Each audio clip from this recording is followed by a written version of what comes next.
Street. We've got rubbing elbows with Tommy John, and our guest is the handsome and athletic Johnny Bench. All right here, Joe.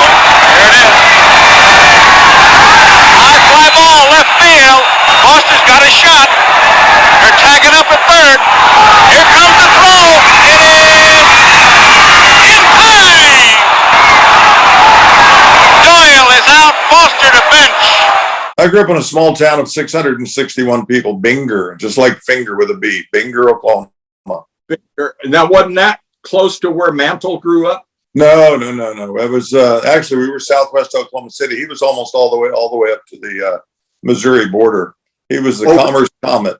Yeah, the Commerce Comet, and he was born in Spavano. You asked me about Mantle. I'll say.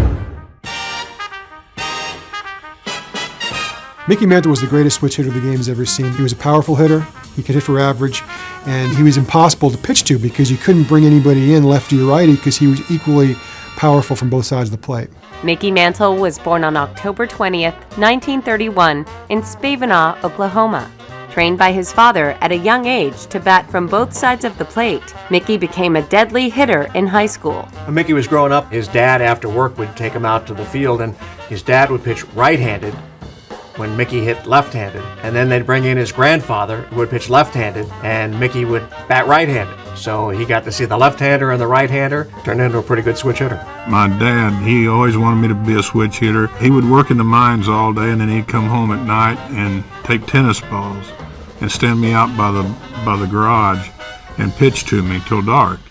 Mantle was signed to a minor league contract with the New York Yankees, and by 1951 he was playing in the big leagues. Mantle had some of the most enormous shoes anybody's ever had to fill, and Mickey Mantle had to endure boos for years before he was accepted because, for no other reason, that he wasn't Joe DiMaggio. Joe was as kind as he could be. If I would go up to Joe DiMaggio and say, "Joe, what did I do wrong on that play?" He'd say, "Sit down, son."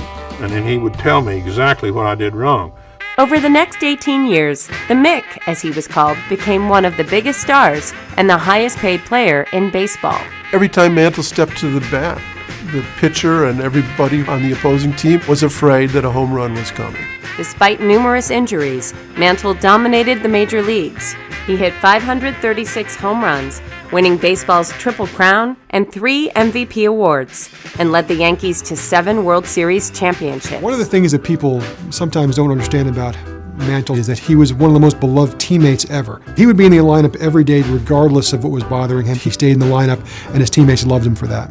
I was 3.5 years old when I was watching the broadcast, and the announcer came on and said, "Now batting the next superstar, the switch-hitting center fielder from Oklahoma, Mickey Mantle, of course." And I looked at my dad and I said, "You can be from Oklahoma and play in the major leagues? That's what I want to be." And he said, "Well, catching was the quickest way to the major leagues." And what